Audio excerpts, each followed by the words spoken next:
During the time that I've been given to share my testimony here, I think it's important to note before I start that in these 5 minutes I'll be speaking that somebody in the United States will die of a drug overdose, and it is almost a 72% chance that during those 5 minutes it will be fentanyl related.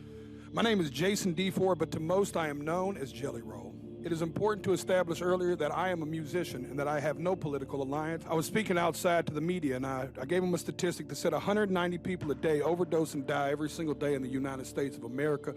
That is about a 737 plane. That's what about a 737 aircraft can carry. Could you imagine the national media attention it would get if they were reporting that a plane was crashing every single day and killing 190 people? I witnessed the heartbreaking impact of fentanyl. I see fans grappling with this tragedy in the form of music, that they seek solace in music and hope that their experiences won't befall others. They crave reassurance. These are the people I'm here to speak for, y'all. These people crave reassurance that their elected officials actually care more about human life than they do about ideology and partisanship.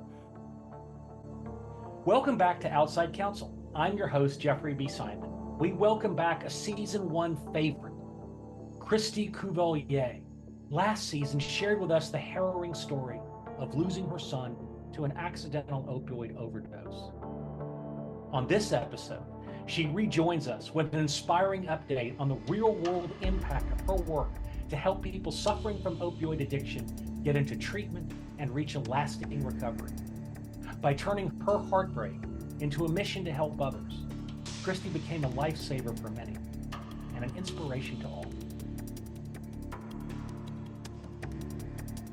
I'm thrilled to welcome back Christy Couvillier, one of our most memorable guests from season 1. Christy, how are you? I'm okay. I'm doing better than I was last time that you seen me, for sure. A lot has changed since we spoke last. I want to ask you about all those things, if I might. Let me give our audience just a little more context from last year. You turned tragedy into triumph by fulfilling your promise to help and fight for victims of the opioid epidemic after your son Hunter died from an accidental opioid overdose. Yes. And we talked about that last year. Tell us about this year. What's happened? I think one of the things I said the last time I spoke to you, that I was going to do something, but I wasn't quite sure what that looked like. Since Hunter's passing, I linked up with a lady named Lily Harvey, who runs Millie Mattered in Louisiana. And we started doing walks in Lafayette for overdose awareness. I'm the chairman for the Lafayette chapter. So I come in contact with a lot of people who lost someone to substance abuse. I help a lot of families. We have worked on getting some stricter laws for fentanyl dealers in the state of Louisiana. Millie's law was passed last year. Doing so, I also got a job offer here in Lafayette. It's a new program. I work for Beacon Community Connections, and I am the ally lead, which means when somebody overdoses at our hospital or goes to the hospital seeking treatment, I get called in, and me and 2 of my team members, we go in and we get people treatment, we get them help, whatever it is that they need to just make life a little bit easier for them. Wow. How much of your time are you devoting now to combating the opioid epidemic and trying to help people suffering from opioid addiction and support for their families? Probably almost 24/7. I'm on call 24/7. It's a passion. I'm in recovery, so I've always had a passion for people, but I come in contact with a lot of my son's friends in the ER. And so I do work 40 hours a week with just doing that on top of other outreach stuff that I do. And just to reorient our audience on a matter you touched upon, you have been in recovery from opioid addiction for many years yourself, haven't you? I'm coming up on 7 years. And No drugs, no alcohol, nothing.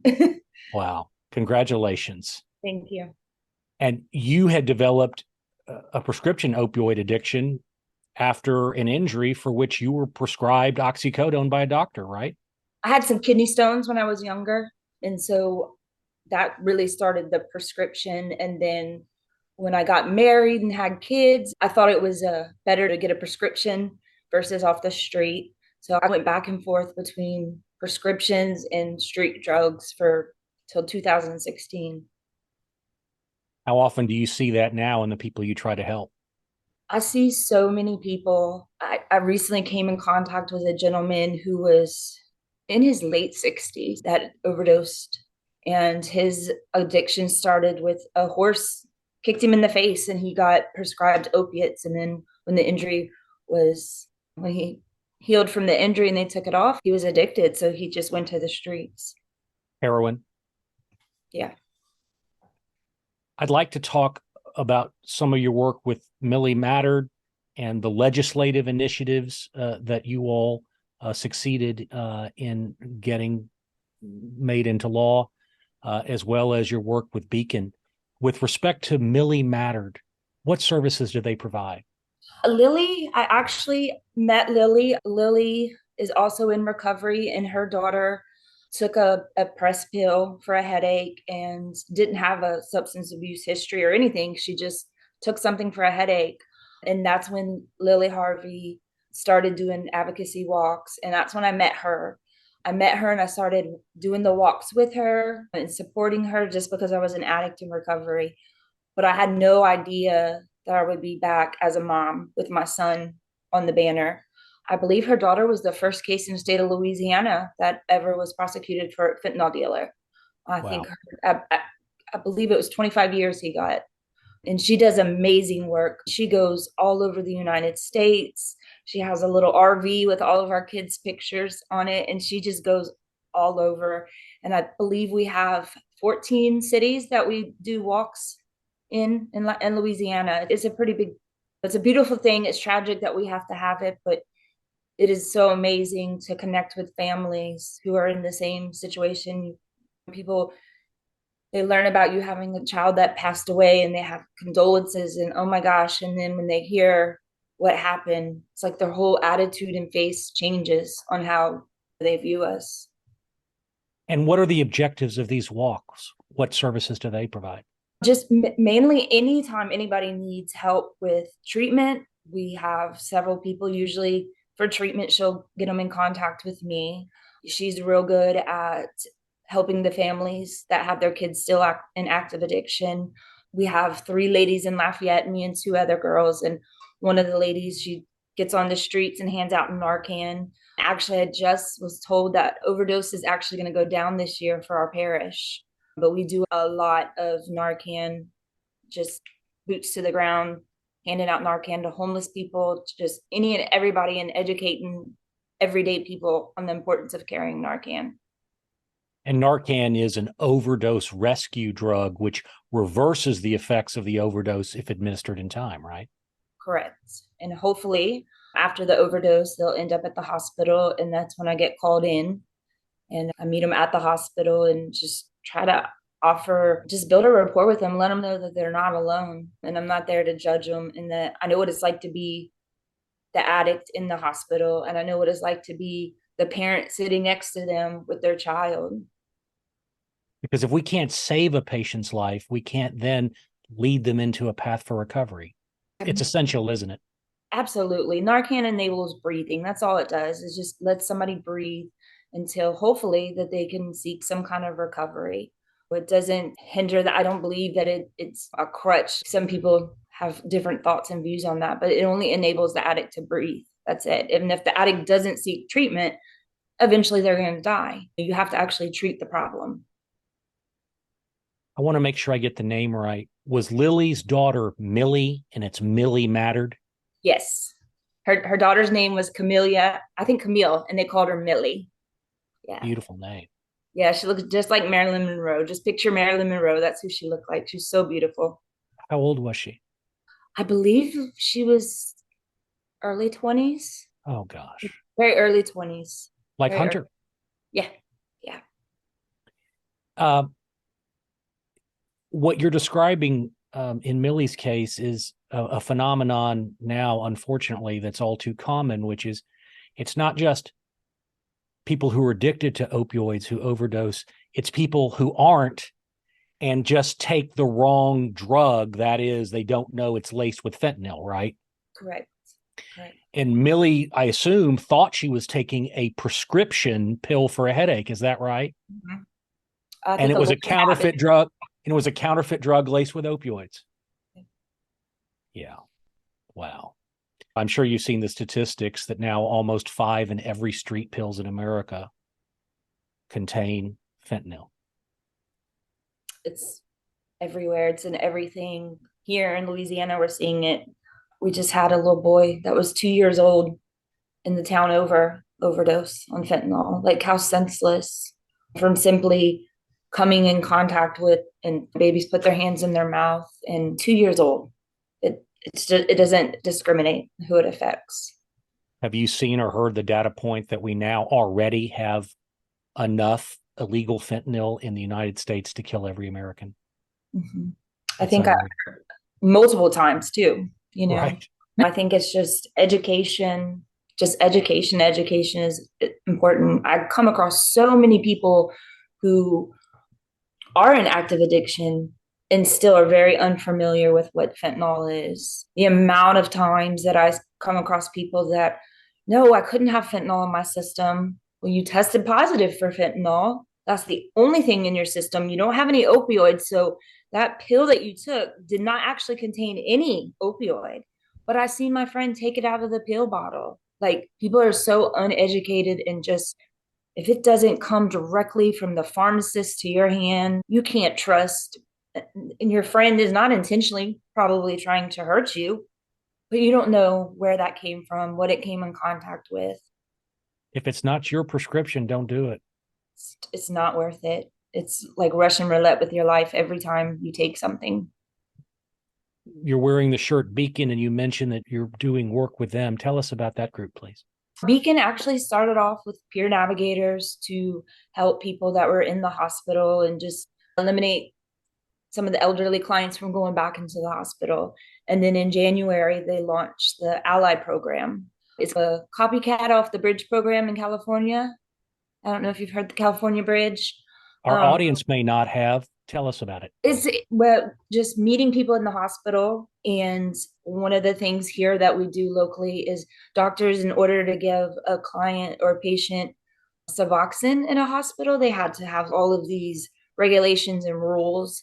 And now we're able to give that to, or I'm not, but we're able to go in and advocate for that so that the client can be comfortable for a couple of days until we can get them into a treatment setting and get them safe and get them safely weaned off whatever it is that they're addicted to. Just what they do, they call it the 72-hour scripts. So just a 3-day supply. And when I got clean without Suboxone, I had to do it the hard way. But fentanyl wasn't out in everything like it was when I got clean.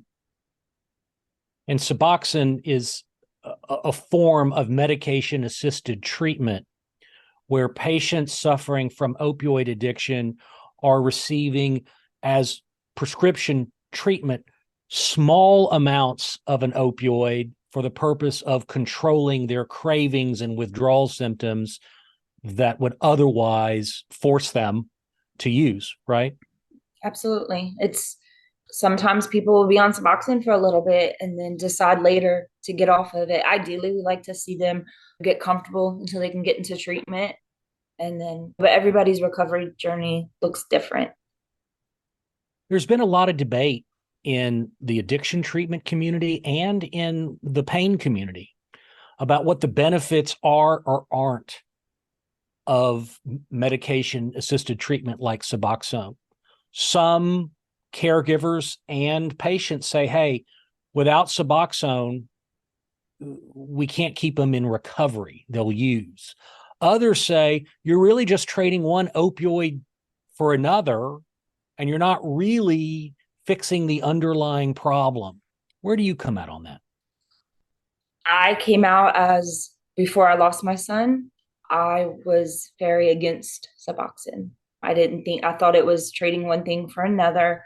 Once I lost a child, I think a lot different today, because I see mothers who have children who hadn't seen their kid raise their children in years, who've been prostituting, who now hold down a job and work 40 hours a week, who has visitations with their kids again because of Suboxone. It's not up for me to decide what's best for somebody. It's for each individual person to decide what's best for them.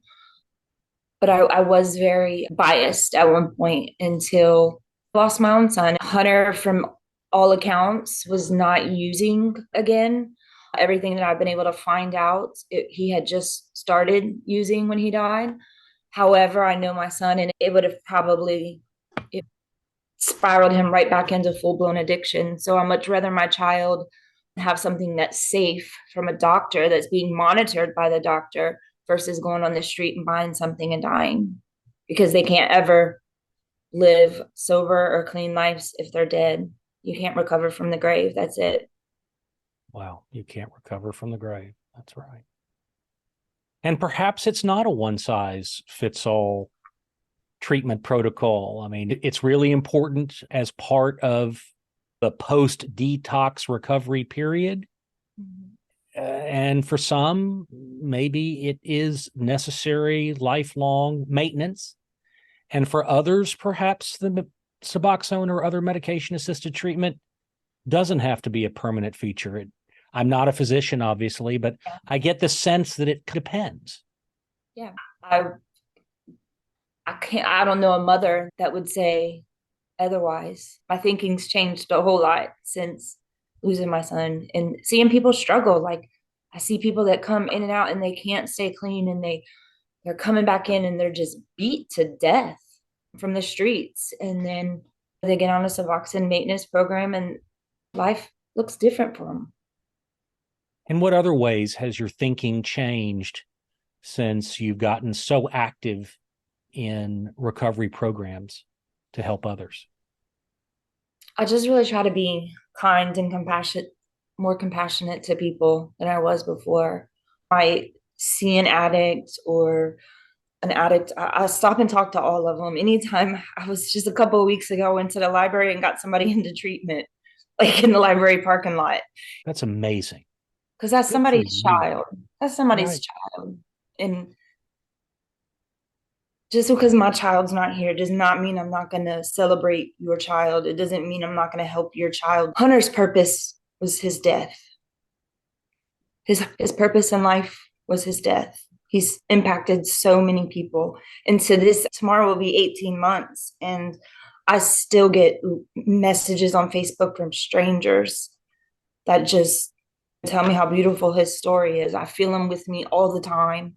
His best friend that was at his funeral, who came to his funeral loaded, is now a truck driver. Past all of the DOT stuff, he's got another best friend that's been in and out of treatment a whole bunch since Hunter died, but like, he's hanging in there and he keeps trying. I have so many amazing friends that I've met on this journey, and so I can honestly say Hunter didn't die in vain. That was my purpose. I just didn't want him to die in vain.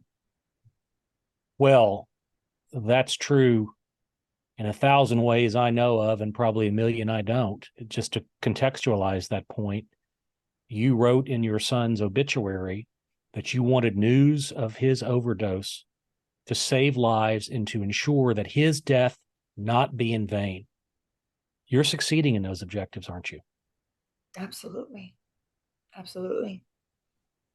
I have a lot of comfort with acceptance and just trusting the process of this journey that we unfortunately are on. Because either way, he wasn't coming back. Whether I stayed home in my bed and cried, became depressed, started drinking, all of those other avenues I could have taken, the end result was the same. He wasn't coming back. So I just get up every single day and just try to help the next person so that their family doesn't have to experience what grief has done to my family, because it has not been a pretty road for his siblings. What do you feel comfortable telling us about that? His brother right now is just got done with his third PEC since he lost his brother. What is that? We're psychiatric units. A normal, loving, everyday kid who played baseball every single day, who was athletic, is now 16 and doesn't know how to deal with his grief. The only way he knows how to deal with it is through violence. And this isn't a kid that like uses drugs and like he's just 16 and he's angry. He's grieving and he's lost. It's been very difficult. It's been very difficult. My daughter, she has a lot. She has more good days than bad days for the most part. But it's not been a good journey, a pleasant journey, watching your other kids go through things that you can't save them from or rescue them from. You've got a lot on your plate, don't you, Christy? It's going to be okay. It's going to be okay. Yeah. I just think it makes it all the more amazing what you give to others when you're also parenting and grieving and recovering yourself. You shared with our producer that Hunter's best friend was able to get the help he needed and has since found sobriety and a career. Is that right? Yeah, his best friend, Riley, I know he wouldn't mind me telling you. Yeah, they've been best friends since about 7 years old. And they both took the same path and was doing the same things. And I know Hunter is looking down at him and just so glad that he's clean and doing the right thing. And I know his mom sleeps a lot better today, knowing that her son stands a chance. Everybody has the risk of relapse, but I think he's got a pretty good chance. Is this the same young man that split the pill that took Hunter's life, or is this a different young man? This is the person that gave Hunter the pill was a coworker. It was a friend that he trusted. You mentioned that you and the organization Millie Mattered was very successful in pushing forward a bill that became law in Louisiana to impose stiffer criminal penalties upon fentanyl dealers. It's called Millie's Law. And also with that law was also passed where it is legal to have fentanyl testing strips as well in the state of Louisiana. I think in Texas it's still paraphernalia. That was another law that came out. She works very hard behind the scenes to get those laws. Bless you both. You're exactly right that as you and I are having this conversation, there are about 18 states which still treat fentanyl testing strips as criminal paraphernalia, which they're not, as opposed to inexpensive life-saving tools, which they are. And unfortunately, my home state of Texas is one of them, although we're working on that. I think you could, if anybody could change that, I think you got a chance. I was going to say it was you, but I appreciate it. I have mixed emotions. I do carry fentanyl testing strips with me all the time. The scary thing about the fentanyl testing strips, though, is people are not very familiar on how they actually work. I run across a lot of young people that think that they could test their pill, but you can't just test one part of a pill. Like, you have to test the entire product. And so you have to put it all in water. You can't, it's like the chocolate chip cookie effect. Like, you break a chocolate chip cookie in half, you don't know how much chocolate you're getting on this side. It's not going to be the same as the other side. So there's really no safe way to test a pill. So I only give those to people in certain situations if they're IV drug users, because it's like a safety net to people that is still a little touchy. Will you explain to our audience how to use a fentanyl testing strip? What do? You have to crush the whole product in something. Usually if you get fentanyl testing strips, they'll have a little metal thing to put it in, or a cap of a Coke or whatever. And you dissolve the product and you put the testing strip, and it's just like almost like a pregnancy test. It'll come up, I believe two is still a positive and one is negative, but it gives a lot of people, I feel like these young kids are testing only half of it, not realizing you have to test the entire pill. Because the fentanyl is being laced in there by drug dealers. It's not made like precision prescription drug equipment is utilized by drug companies. Yeah, and I don't want to say the wrong thing saying it, but you don't want teenagers to say, "Oh, well, we tested half of the pill." and then swallow the other half and all. Like, it's real touchy. And then at the same time, me being in recovery, if I knew there was fentanyl in my drugs, I would have still done them because I was sick and I didn't feel good. And I just want to feel better. So what do we do when it is a positive? You can take some precautions. There are studies that show that when people utilize fentanyl testing strips, a significant number of them, statistically significant, will choose not to use the drug if it contains fentanyl, but of course, others do anyway. So it's not perfect. But on the one hand, if it saves even one life, right? On the other, your point about if you're going to use, if you're an opioid addicted person and you're going to use, which is in and of itself a life-risking proposition,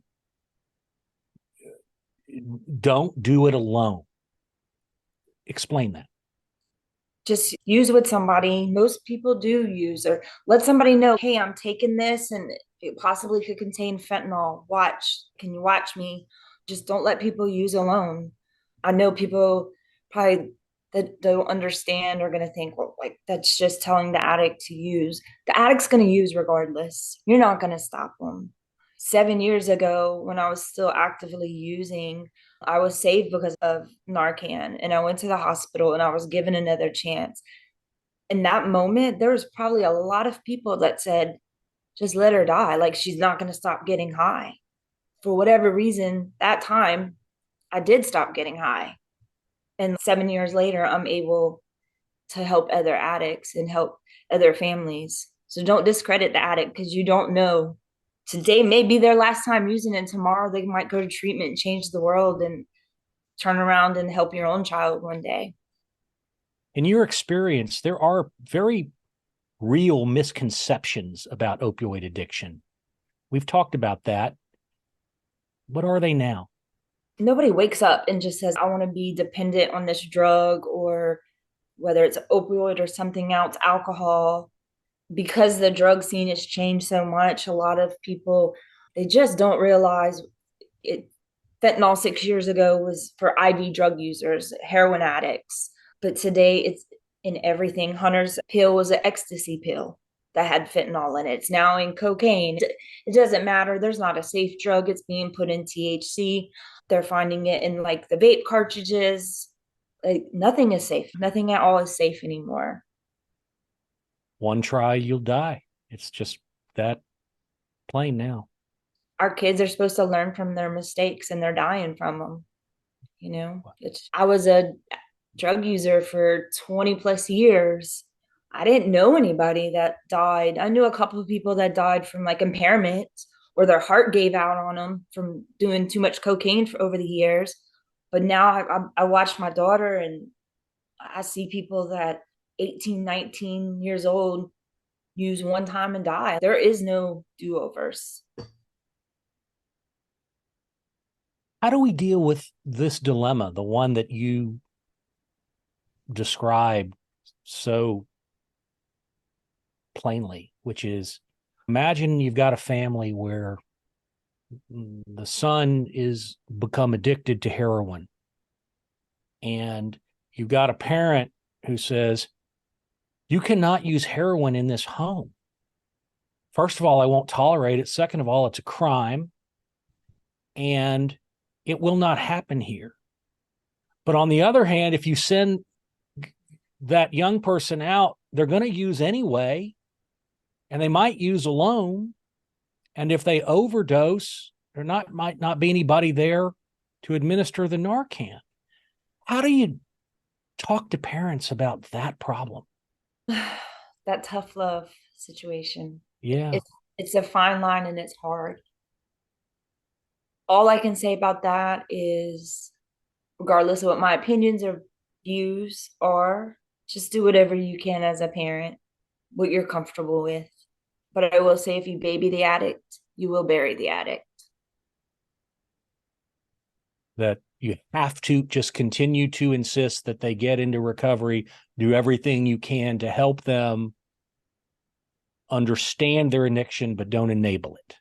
Correct. And Al-Anon's a great program. They have lots of support groups for families that are dealing with people that use.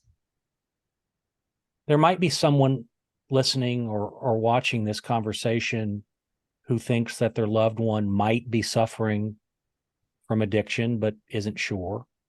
In your experience, what are some red flags or telltale signs that someone is suffering from an addiction to either a prescription or street level narcotic? Back when I started using, there was signs like you would smell it, there would be all kinds of signs and things. Today, it can be as simple as swallowing a pill that no one knows was in your pocket. So you might not have your typical signs that you've seen 20 years ago. There might not be all that paraphernalia laying around. I guess every person is different. Just if you notice something and it just doesn't make sense, it probably doesn't. There's probably something going on. If you're a parent, drug test your kids. You want your phone? You want your phone this month? You want me to keep the Wi-Fi on? Drug test your kids. How do they do that? What needs to happen? My circumstance, we just do it. You can take them to the doctor. You can take them to their pediatrician. If you're not comfortable with doing it yourself, you can just take them in for a regular doctor checkup, and you can have the doctor test their urine. They probably would not be suspicious when a doctor does it versus at home. But I have drug tested my 16-year-old. Don't be afraid to talk to your kids. Know who their friends are. Just struggling with my own 16-year-old now and his grief and the things that he goes through. Like, we have Narcan all over my house, all over. At any given time, I might have 80 doses in my car to give out to people. Like, parents need to understand it doesn't matter how you raise your kid. It doesn't matter if the mom and dad are still in the home. It doesn't matter if they're in college. It doesn't matter. It does not discriminate. Fentanyl does not discriminate. And I just can't stress that enough to parents, because parents. And I understand arguments on both sides, but one of the things that I've said to many of them is, would you consider just doing this for you, if not for me? Have as much Narcan in your home as you have guns, because you just never know. And everybody, I have no guns. I have lots of Narcan. and everybody seems to agree that'd be all right. That'd be all right. Might make sense. And you never know. I can't even tell you how many people I've met, and I tell them what Narcan is, and they're like, I don't hang out with people that use drugs. You never know who you're going to save. You never know, going to know who you run into. I know so many people that I've had to Narcan people in the middle of the night that I don't even know, just because someone will call me because they're scared to call 911. Always call 911. You will not get in trouble. I have been on scene so many times and seen drugs just spread out. The cops are only going to come in there and take that patient and get them the help. They don't care about all that other stuff. Don't let your friends die. The Good Samaritan law, I don't know about Texas, but failure to render aid to someone here is a felony. I have a friend right now. Her mom's going to trial this week. She was 7 months pregnant. And instead of getting her help and possibly saving her baby, they just dumped her body somewhere. 7 months pregnant. Don't let people die. Right. Drugs don't discriminate. Why should we? No. And if you suspect someone's overdosing, just call. If you have Narcan and you give them Narcan, so many people get scared. Oh, what if they're not overdosing and I give it to them? It doesn't matter. It's not going to hurt you. It's only going to make somebody start breathing. If they're not actually overdosing and it's another medical emergency, the Narcan's not going to hurt them. Can you explain to our audience how you administer Narcan to a person? Oh, I wish I would have had mine in the bag. If you get the nasal, you just right up their nose. There's a little red button and you just spray it up their nose. It doesn't matter if they're breathing, not breathing. Like, it's just like nasal, any kind of nasal spray. Rub on their sternum really hard with your 2 fingers. If they should start breathing, just rub. And then you can give them another dose on the other side. Like 2 or 3 minutes, I believe it is. Where can people find Narcan? If they reach out to me on Facebook, I can get anybody in contact with free Narcan in their area. I can only speak for Louisiana. I'm not sure what the Texas laws are, but most pharmacies, you don't need a prescription here anymore. But you do. I know Medicaid, I believe, pays 100% of it, insurance. But if you just type in free Narcan in your area, It's not really that hard to find. And if you need Narcan, you can reach out to me on Facebook and I will send it to you discreetly if you need it. It's not illegal to carry. I know in Louisiana, I guess I can't speak for other states, but I don't think in the state of Louisiana, we don't need a prescription to carry it. Yeah, it's not a controlled substance. What is your Facebook handle? Christy Couvillier. Just find me there. Pretty easy to find. Thank goodness. What resources exist where you live for someone who needs treatment for opioid addiction but doesn't have health insurance or the financial resources to pay for it? Here locally, most of the time we can find somebody on a grant if they don't have insurance or get them into treatment. And then a lot of the treatment centers will even try to apply for insurance or Medicaid while they're in treatment. If treatment is not an option for you, I always tell people the best thing to do is go to a 12-step meeting in your area, whether that's Narcotics Anonymous or Alcoholics Anonymous, and go to the meetings where the people are in your community and ask for help because they'll be able to help you. Any 12-step meeting, I always tell people, try that. Where can listeners find more information about or donate to Millie Mattered? Millie Mattered on Facebook, addiction group. And if they go to, I can send you a link too if you want to include it. And she is in contact with everybody from all 50 states. So if you message her and say, hey, I live in Ohio and I need some resources, she's going to give you the name and the number of somebody in your state. She's so phenomenal at what she does. She's amazing. Outside Counsel is going to donate $1,000 to Millie Mattered. Are you serious? Yes. And would you do me the favor of not having Lily thank me, just thank her from us? Okay. Absolutely. Yeah. What are your other current personal goals that you're working on? Just the grief, just navigating through grief, still trying to find happiness in everyday life and just trying to stay clean and continue to be the best mom that I can be for my other 2 kids. Life isn't over. I just want to be a ray of hope in somebody else's life. Oh, you are. You're a real life hero, Christy. I'm just Hunter's mom and I'm just his messenger. It's something bigger working through me. I'm just here to deliver the message. You do it so well. I have 2 personal goals for you to consider, if you will. One is when you find the time and space in your life for it, would you consider running for elected office in Louisiana? And the second is when you decide to do it, will you announce your campaign on Outside Counsel? Sure. I appreciate you and thought a lot about you. You really put the fire in me from the first thing that like I had to do something. I just didn't know what it was. And I've read up a lot about you in Texas. My grandmother lives in Plano. I've read up about you and talked about you and just watched what you do and with your other podcasts. And you really encouraged me to want to do something different. So I really appreciate it. Oh, you're so kind to say that, but the admiration is not just mutual. It's on our end towards you. It's overwhelming. I don't know if I had a chance to share with you that I wrote a book and I share your story, the obituary that you wrote for Hunter, your appearance on our show last year, how important it was to you that Hunter not die in vain, and the strongest affirmation you can imagine that you are living proof that he did not die in vain. And I just wanted you to know that. I appreciate that. God bless you and keep you, Christy. God bless you and keep you, and everyone you try to help. I appreciate that. Thank you. You keep doing what you're doing. It's got to have people from all avenues. It's a big fight. Let's do it together. Absolutely. Thank you to my guest, Christy Couvillier, and thank you, listeners, for tuning in. On the next episode of Outside Counsel, I set the tone for an exciting and informative season 2 of this podcast with a succinct explanation of the practice of forced arbitration, a system silently sabotaging consumer protection and the constitutional guarantee of the right to trial by jury. No one is immune to this grave deprivation of fundamental rights. This podcast is produced by Shannon McDees of Revel and Convey and Larry Shavana. The opinions expressed on Outside Counsel are neither legal nor medical advice.